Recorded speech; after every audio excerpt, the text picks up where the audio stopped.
start with the Pledge of Allegiance. Everybody please stand and join us.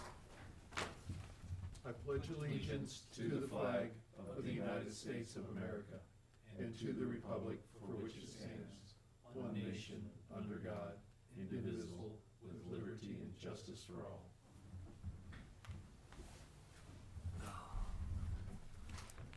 The first order of business tonight is to welcome our new member, Scott Gold. So welcome to the group. Secondly, is public comment, requests from anybody in the public to speak on matters that are not on the agenda. I have no speaker slips. If I could speak with no slips available. Certainly. Good evening, Mr. Chairman, members of the commission. My name is Steve Decker. I'm CEO of Santa Barbara Cannabis, LLC. We are medical cannabis cultivators in the county, and I understand that you've been tasked with eventually taking a look at whether to expand the zones in which medical cannabis dispensaries can be allowed. And I'd like to speak to it a little bit about medical cannabis, if I may. I have a 20-year experience with medical cannabis. I have never used it myself. I don't use it myself, but I have many people I know that I have cultivated for over the years that have brought them tremendous relief for their particular conditions that cannabis can help with. With the advent of the legalization of cannabis in California and elsewhere around the country, Canada fully legalizing it and so forth, the research on medical cannabis is taking off. Canada just devoted $25 million to cannabis research. UCLA has an operation going. Penn State just announced they're doing it. Someone donated $9 million to Harvard University and the Massachusetts Institute of Technology for cannabis research. Israel has 29 clinical trials underway to determine the efficaciousness of cannabis to treat various complications and so forth. The National Institute of Sciences and Medicine 2 years ago issued a report, 447 pages, looking at every aspect of cannabis and its health effects and its cannabinoids, which are the chemical compounds that found in the cannabis plant that can be very helpful to various things, to discovering that it has the potential to cure certain cancers. And it is very, very real that we have something going here. I have no interest myself in being in the dispensary business. I have no financial interest in any cannabis dispensary business. I just want to see the myths and the mythology about cannabis corrected and the real truth about it to come out. There's a lot of prejudice that still exists about it. I understand that. 100 years or more of everybody being told that it's the devil's weed and it's going to kill everybody and so forth is really a problem. It's not true. It is a very, very wonderful plant. It's very, very productive. It's been in use for over 8,000 years. Queen Victoria used it to treat her monthly discomfort. And so it's been widely researched and widely used for medicine and so forth. So it is an actual medicine. I've prepared for your edification 2 booklets. One published that is a special report on debunking dispensary myths, and another one that I've prepared myself, which is a history of the medical cannabis in our culture and around the world and so forth, that I'd like to give that to you. And I'd like to end with saying that this is the list of deaths due to certain things in our culture and so forth. 27,000 deaths a year due to various things: tobacco, obesity, alcohol, and so forth. Nearly 70,000 people a year die from alcohol-related deaths and so forth. Nowhere in here is cannabis listed as causing death. But we have dispensaries of potential death all around us, whether it be the food that we eat or the alcohol we drink and so forth. But cannabis is not one of them that's killing people. And it may have some other criticisms that can be leveled at it and for various things, but it's nowhere near the problem that everybody's making it out to be. So if I may, I'd like to give these to you, and I thank you for your attention and time.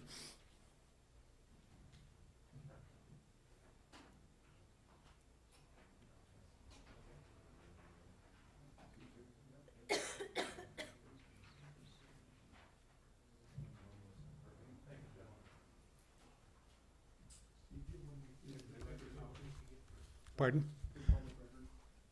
I don't, my printer, quite frankly, Chip, my printer failed on me while I was printing these, and I only got the 5 out.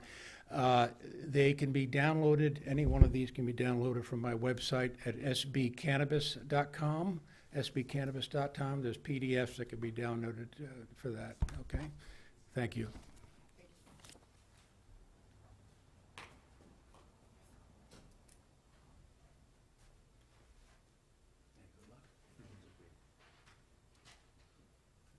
Have any requests for continuance, withdrawals, or additional agenda items?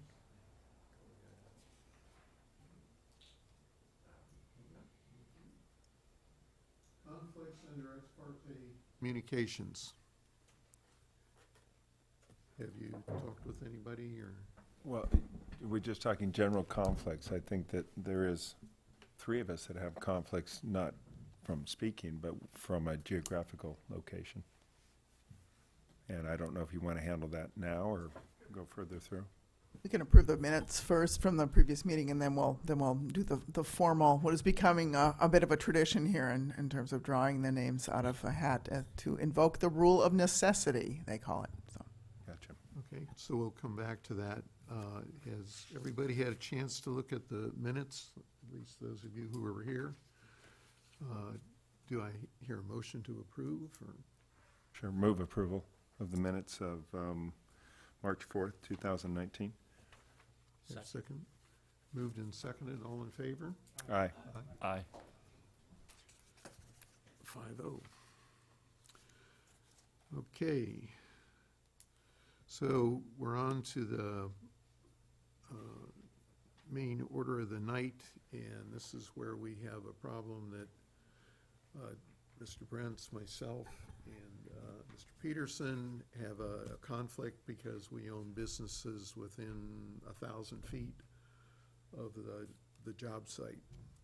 I'm going to just take this opportunity to introduce Chip Wolbrandt. I don't think we've had him seated yet as our city attorney, interim city attorney for a planning commission meeting, but this is his first time, and he mentioned that he would be willing to explain the rule of necessity and this very formal process that we have tonight to resolve the conflict. I am so honored to be able to be here and draw a name from the hat. People who submit applications to the city, in fact, are entitled to have a hearing on their application. And so when you don't have a quorum able to hear, then there is this very sacred process that the Attorney General has approved, drawing a name from a hat to re-qualify the first of you, which then allows you to have the quorum. And you all will be excited to know that whoever's name I don't draw gets to leave. So with that, if there are no questions, I will perform the sacred duty of the hat draw. Would you like to read the hat name? The person who will be remaining tonight is Aaron Peterson. You guys are gonna go home? Yeah. Justin? That means that the other individuals who were conflicted were David Brentz and Jack Williams. So you may be excused So for the time being. Justin will take over as chair because he's the Thank you. vice chair. He is the vice chair. Aaron, I hope you're not gonna spit in my breakfast tomorrow, because Breakfast at Aaron's.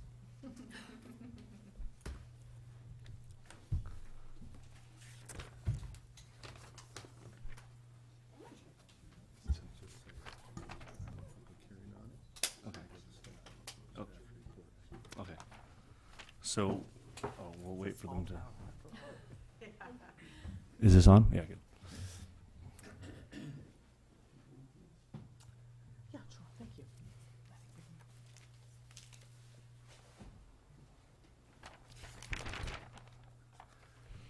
I didn't think I'd be fed to the wolves so fast. So we're going to move on with the agenda item number 2, public hearings on new development and city projects. Hearing on the request of Bill and for Bill and Angela Horn and Jesse Ossen, owners, consider approval of a development plan. The application was filed March 9th, 2018, consisting of a voluntary lot merger of 459 and 467 Adderdag Road. the renovation of an existing 8-room hotel, including converting 2 existing guest rooms into a lobby and a lounge, and construct a new 3-story building consisting of 27 guest rooms for a total of 33 rooms, a new pool and terrace, and new podium parking with 21 parking spaces, and adoption of the mitigated negative declaration pursuant to section 15070 of the guidelines for the implementation of the California Environmental Quality Act, CEQA. Thank you. Holly Owen, Planning Director, City of Solvang, and thank you for your attendance tonight and your service to the community. And I want to especially thank Scott Gold for stepping up and stepping sideways and into a new seat and a new role. So thank you for doing that. I hope that we send you a lot of work, and I believe that may happen because we have a fair amount in the pipeline. That's just so you're aware that we will have at least a couple more meetings involving development plan reviews, is my guess. And I can talk a little more about that later in planning director's comments. So you've read you've had the description read to you. It is an expansion of an existing successful hotel. It has, for the sake of some of the newer members, I wanted to just offer a teachable moment here for the role of the Planning Commission in development review.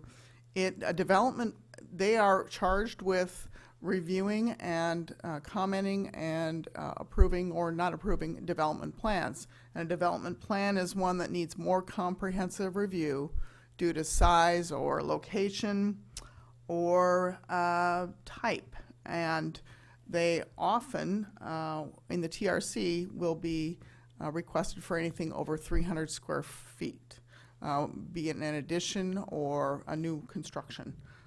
So that's sort of the threshold, and when it gets over 300 square feet, a development plan will be required. Now, you do have the authority to review it, to comment on the conditions of approval, to add conditions of approval at that time, or make some modifications that are specified in the zoning ordinance. It also requires environmental review, and I wanted to just take this very brief time just to talk about what an initial study is, because I know that some of you have served on the Planning Commission for a long time and you've been familiar with them, but I wanted to just briefly take this time to talk about that. You have in your packet the results of the initial study that was actually prepared for this project. It was circulated for the required 30 days for public comment. So that gives the public an opportunity to read about the possible environmental impacts that the project will have, and then the proposed measures that would be taken to offset those environmental impacts, which are called mitigations. So you have not only the environmental impact document called the initial study, but you have also the mitigation monitoring reporting plan, and that arises out of a mitigated negative declaration. So the mitigation serves to counteract the possible environmental consequences of the project being completed. Again, there's a public review comment time. There were no comments from the public regarding this project during the 30-day review period. So when that period expires, then it's allowable and appropriate then to take it to the next level of approval, which is where we're at tonight. I did include a traffic study just for your reference. I think you can peruse it a bit at your leisure, but you will see that it's a lengthy and fairly technical document, as all traffic studies tend to be. And I think in the future, for policy for our department, that we will have those as reference for you to look at should you be curious, but it's a lot of pages to go through, and there's some summary pages that are really sort of the meat and potatoes of that action. So I just put that in there for your reference. The other issue that I wanted to just call out was that there will be a construction management plan. That's part of the conditions of approval, but I think some people have questions about how construction will be staged on a space that's especially constrained and has a number of visitors in that area. And that's a plan that's worked out between staff and the property owners and the construction team to make sure that everything runs smoothly in terms of dust control, in terms of construction equipment moving in and out of that area, and that's all dialed in after this review is completed, but before they start actual construction. That about summarizes my comments at this time. There is the mitigation monitoring program is used to track follow-up actions and to timeline those out, so we can keep track of what we should be doing when to supervise the project and keep the requirement of those mitigations current and accurate. It has been in the works for a while. The applicants are here tonight to answer any of the questions you may have on the project. They've been through all the steps to approval, and our recommendation is that you approve this project, and we'll finally have a rooftop pool in town. Thank you, and here they are to give you a summary of what the plans look like, and they will introduce themselves too. Thank you, Holly. Hi, my name is Jessie Osahan Verkler. It only says Osahan on there because it hasn't been officially changed, but I do need to say that because my husband is right here. And I am one of the owners of the current Atterdag Inn, along with Angie Horn, who's here, and then her father, Bill Horn. He is actually away on a trip to Africa. Otherwise, he would love to have been here. Angie and I came out here in 2011 and started running the Hamlet Inn, which my parents have owned for a long period of time, and fell in love with Solvang and just the magic of the place.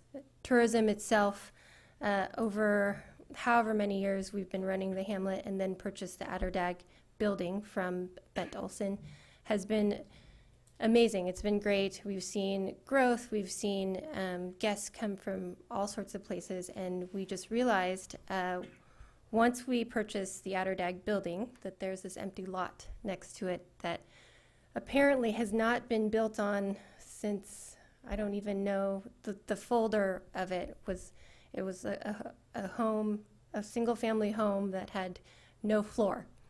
So we would like to put something there that has a floor and has a rooftop pool, and also brings Solvang a great amount of occupancy tax. And then also for us, the hospitality industry has been a wonderfully fun industry to be part of. And so we were really excited to be able to contribute more to Solvang in that way.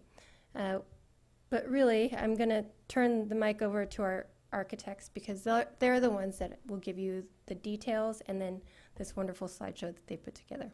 Thank you.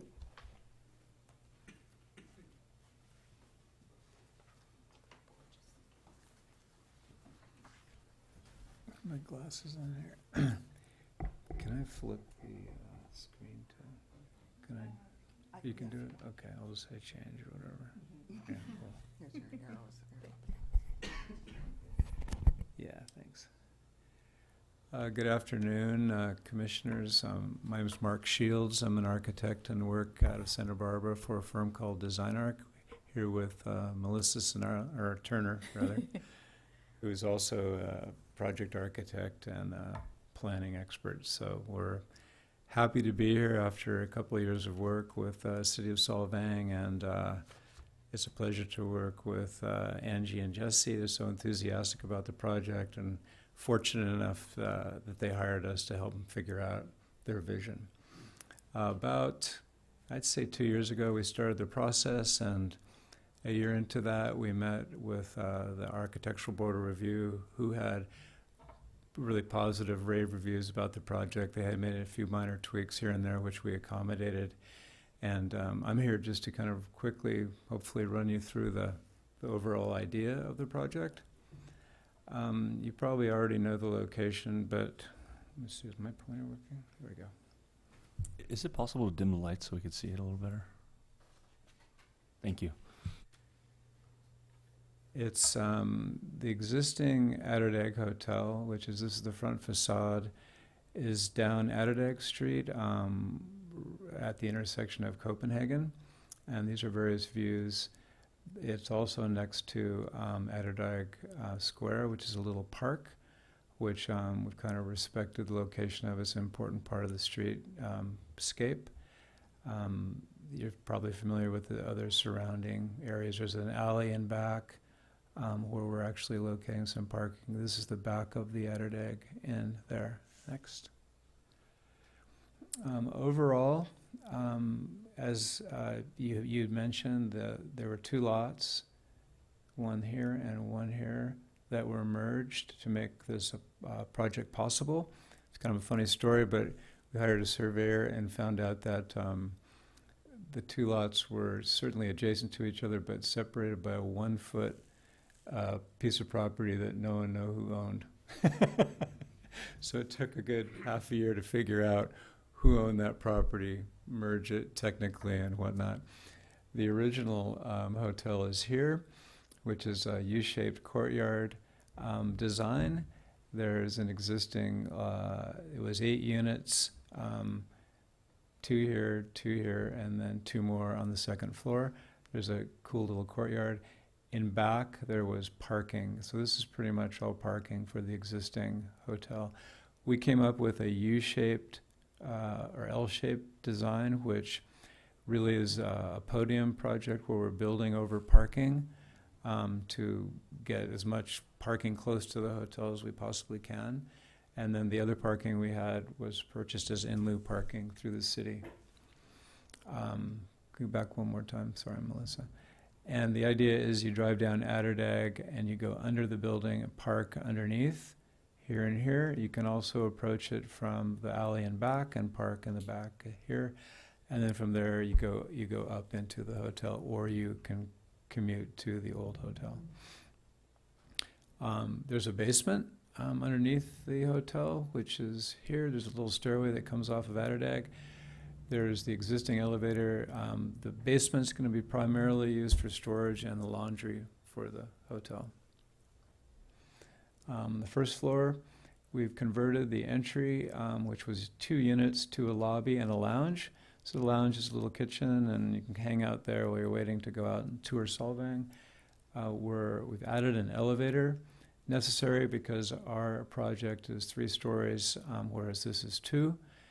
You can see the parking arrangement underneath. It really flows through from Atterdag straight through out to the alley. It's a one-way parking system, and there's also a few spots here off of the alley and back.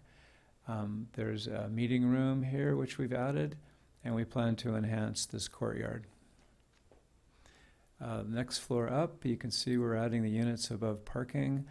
There's 4 units here over the old hotel, which we're kind of rehabilitating and bringing them up to handicap standards. And then the rest of the units are splayed out along this L-shaped plan. These units in back have a beautiful view of the Santa Ynez Mountains, which is really going to be spectacular. Upstairs, as we mentioned earlier, there's always like this crazy vision of what could we do upstairs. There's such great views, and so we've worked in the idea of an outdoor courtyard protected from the wind, because northwest wind comes this way, and we have a small pool up there and lounge space, so anybody in the hotel can take the new elevator up to the 3rd story and hang out around the pool. Going to the elevations. This is the south elevation that is over the Atterdag Square, and very simple kind of, we call it, I think you even coined the phrase Danish Euro charm. We've kind of simplified it all and really reacted to the city of Solvang's design character and modernized it slightly, but it still has that kind of really interesting Danish quality to it. We have a couple of taller elements which have obviously enclosed the elevator tower. The front facade of the existing hotel is here, and we're connecting to it carefully this way, kind of borrowing some of the architectural qualities and character in the new building. This is the entry to the parking. The back of actually, this is a section showing the entry off of Atterdag and how you can walk through to the alley in the back. And these are the little courtyards that we've set up in section. A major section, the bottom one is probably the most interesting, where you can drive through here. This is the parking, and then we've located trash, which you can't see underneath the building. Up on top here is a section of the pool, which actually cuts down into one unit so that we have the depth required for the pool. More sections, I think we can move on. Landscape, we've really worked with the city of Solvang. We had a lot of ideas on how we could connect to the park. At first, we had a kind of a major stormwater management. The Atterdag Square is right here. Stormwater management concept, which we were able to kind of spread out into this courtyard, so this little area of lawn really connects up well to what's existing and sort of keeps the flow going, which was something that was important to Angie and Jesse. And we've added a hedge along I think that's the north side of the project. This is where our stormwater management occurs. We're enhancing the courtyard, the existing courtyard, making it more ADA efficient. And also we have potted plants here and there, as well as introducing hedges in appropriate places. We've introduced more landscaping around the exterior, which are primarily trees. And I have the list here. The trees are either olives or Australian willows, and some evergreen pears kind of spread around throughout the exterior. Hedges, there's an existing hedge along Atterdag Square here. So really trying to blend the height of the building, kind of scale it down with some major trees to kind of mellow out, blend it into the environment on Atterdag Square, or Atterdag Street. Anything else? We have to add, Melissa? No. Thank you. Questions, if you'd like. Thank you. You mentioned in lieu parking. What is in lieu parking, please? In lieu parking is where you can actually buy spaces from the city Mm-hmm. that are available.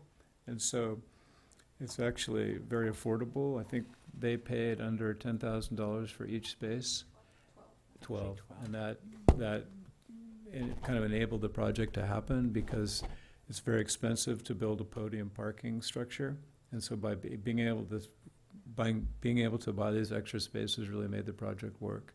So How many parking spaces total will you have? we'll have 34 total. And let's see, I think 13 were purchased as in lieu. They So we will, have yes, 21, they will be, they will. 21 on site. Down below. Yeah. How tall is the parking garage, this parking structure that's going to be there? What's the ceiling clearance? It has to be 8 feet clear for a handicap van access, but then the structure is another 2 feet, so it's 10-ish on the inside. And it actually slopes towards Atterdag Street, so it slopes up towards the alley, so it's a little taller on Atterdag. We always try to keep it to the minimum. Of course, we have the height requirements to meet with the city of Solvang as well. And we have, plumbing and whatnot hanging from the superstructure and the parking, so. And is it open all the time, or is it going to have a garage gate? It is open at the moment, so. And then it'll just open up to the other side of the alley where the other parking stall is on the alley. On the So there's outside. another ADA stall. There's an elevation that shows the parking stalls on the backside on the alley. This is the alley view. This is tuck under, and then this is the drive-through Okay. towards Atterdag Street from the alley.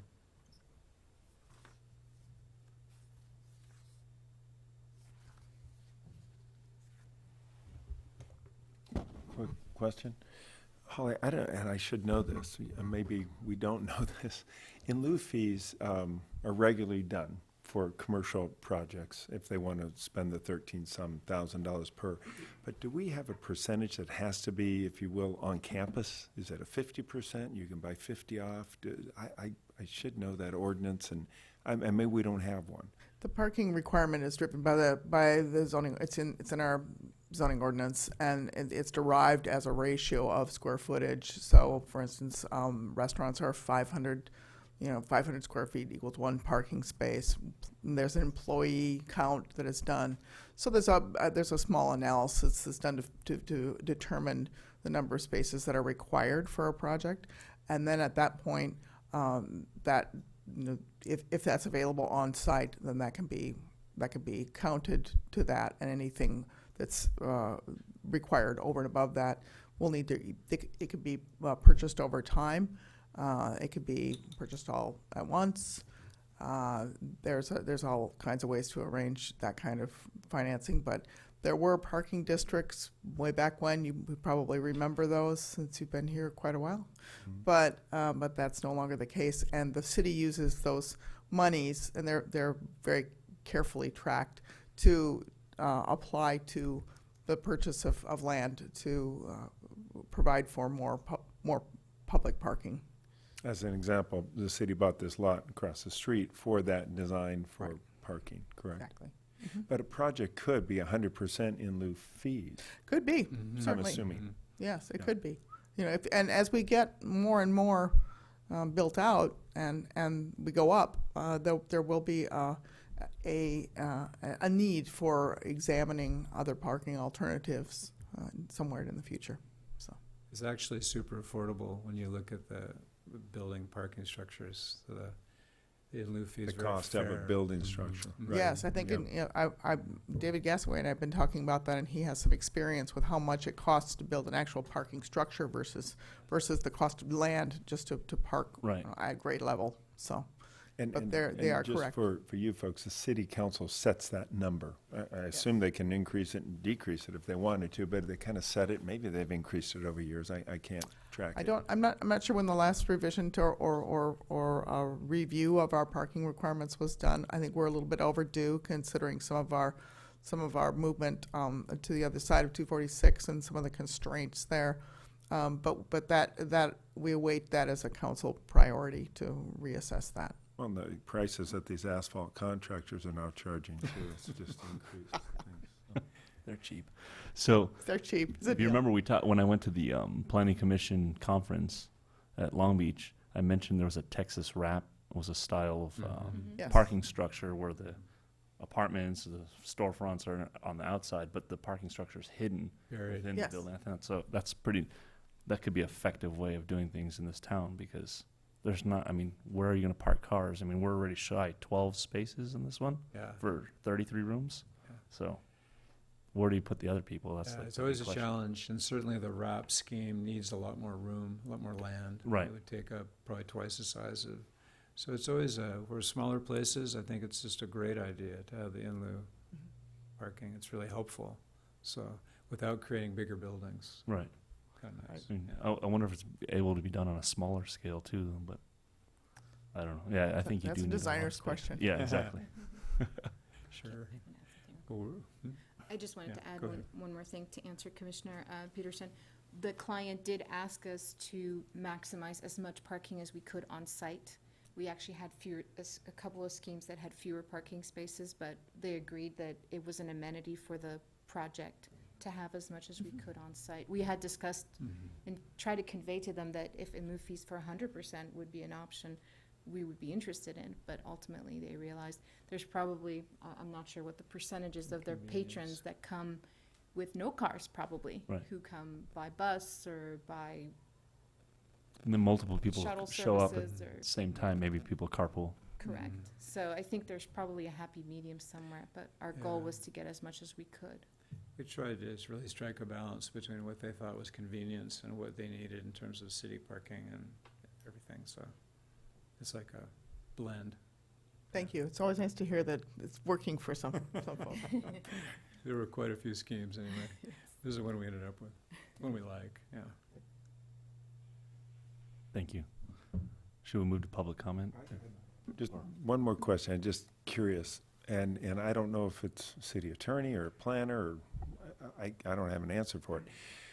So we have setbacks on the front of, I think, 20 feet and setbacks on the rear, not just this, but any project of 10 feet, but we have 0 lot lines on sides, so their side is to the south. What if somebody is to build a building there and want to put up a parapet wall that's 20 feet in the air and they have windows on that side? How does that, and the only reason it came up is because Olson's building has that parapet wall, if you will, that goes way up as a firewall or whatever it is. And if somebody was to build next to them, is it a first time is first right, or is it you work with them, or is it, how does that, I mean, you'd hate to see a developer come in, That's right. build a 30-foot wall and block all your windows to the That's right, south, or yeah. be in a lawsuit in 10 or 15 That's years. right. And you guys are much smarter at it. I'm just curious, how does the city, do we even have a policy on that? I know that when it comes to height and other potential obstructions, often it's a private property, right? I mean, you're correct. It would be, you know, it will become a challenge for us over time as we get more and more dense, and that will be an issue that we'll have to, what we could address with design guidelines, I believe, but I would defer my answer to some further research from the legal side of that question. So, do you know, David? Question, yeah. I'm just saying, I'm sure the applicant has thought about that, is, Right. you know, get down the road and be in a lawsuit in 10 years because I can go 0 lot line also, and, Yeah. you know, you're blocking windows or something. I mean, There's also all the fire department requirements too about egress and where your windows can be, and so that almost automatically creates a separation. But if someone was to put an industrial building up next to it, which probably wouldn't be zoned for anyway. No. So zoning kind of helps a lot with that, but there's a certain amount of respect that you would assume someone would incur, but I think there would be, Santa Barbara doesn't really have clear laws about that either. And so it's a good question, and people are debating how that occurs, yeah. What happens, like New York or any big city, you can just go straight up with a wall, and there goes your windows, and it's not so great, so.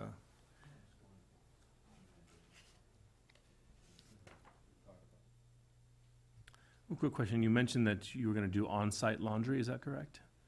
That's right. Were there any special arrangements that you had to make in regards to sewage or sewer?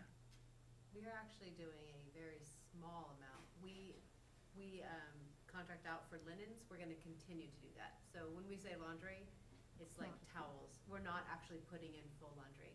We are gonna continue to contract out. So that was a decision we made way in the Planning beginning, decision, based yeah. on how we were going to do the basement. When we say laundry, we're talking 2 home machines for accidents. We're still contracting out all of our linen. So there will be no factory down below. But in regards to sewage, I believe Public Works has a whole plan for new developments there's a fee, right? that Yes. they come up with. Yes, it's in the conditions of approval. It really is, it's the applicant's choice as to whether they would pay to upsize a section or to pay the recently adopted sewer impact fee, which will come into codification on the 24th of July. And then finally, you said that you had to make special arrangements with some of the guest rooms for the depth of the pool. What is the depth of the pool to make special It's arrangements? 3.5 feet. Yeah, it's a resort pool. Sure. Yeah, shallow, yeah. We can tell we have a hotelier on the planning commission now. Just asking. Thank Thank you. you. Thank you. Thank you. Now we move to public comment. If anyone has any public comment.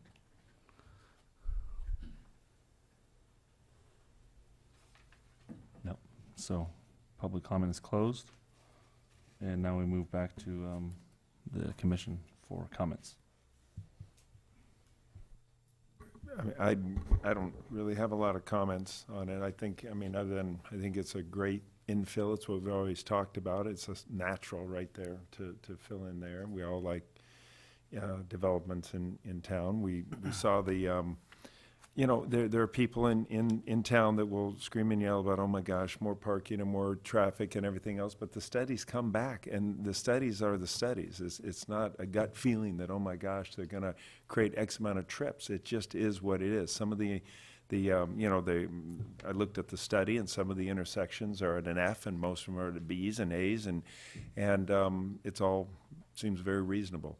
The in lieu fees are appropriate. Staff has reviewed it all. I really don't have any comments other than I think looks like a great project and great infill, and we're going to have more of that as we're not expanding.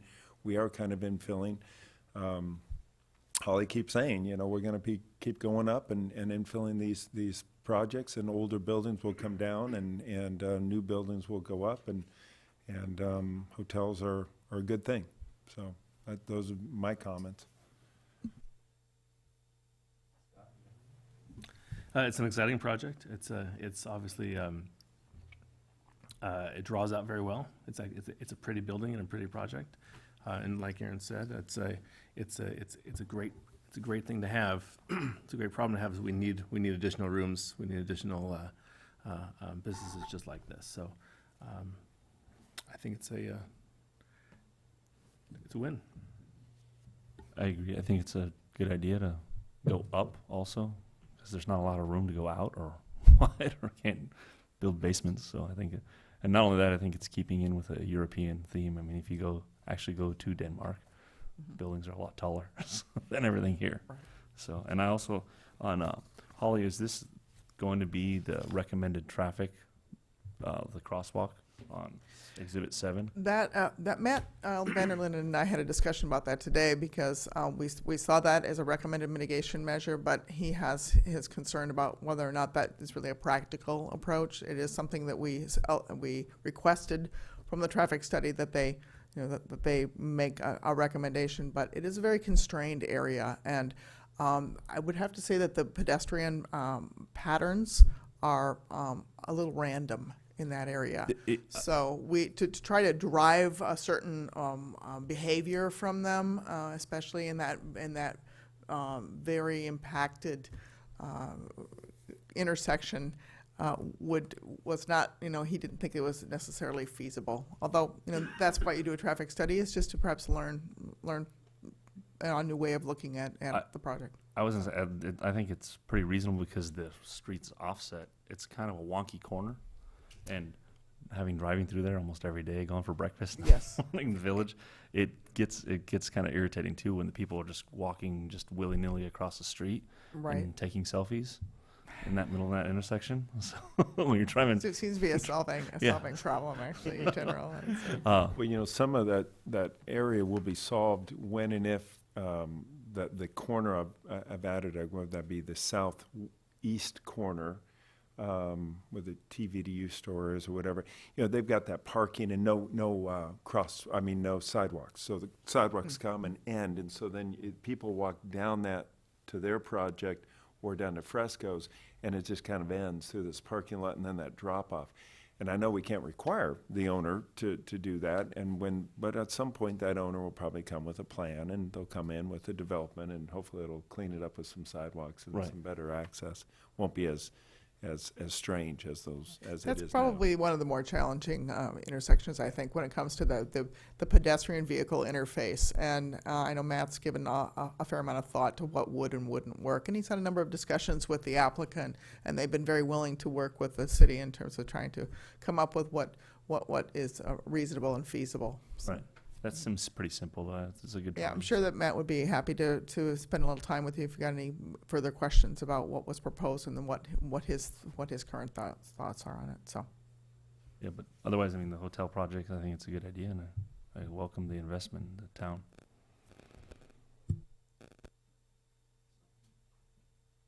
You all need a motion. Yes. So a motion to approve the minutes. I will make a motion. I will move to adopt Resolution 19-04, approving the development plan subject to the findings of conditions of approval, and also adopt the mitigated negative declaration pursuant to Section 15070 of CEQA. Do we have a second on the motion? I'll second that. All right. Then the motion passes.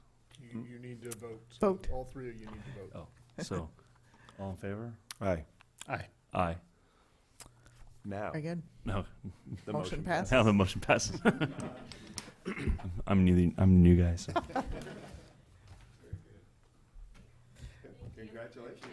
Yes, thank you. I just want to say it was a real pleasure to work with this team. They were professionals the whole way. They're very committed to their vision, and it was it was really refreshing to deal with applicants who are really invested in the community. I think the BIR liked it. BIR loved it.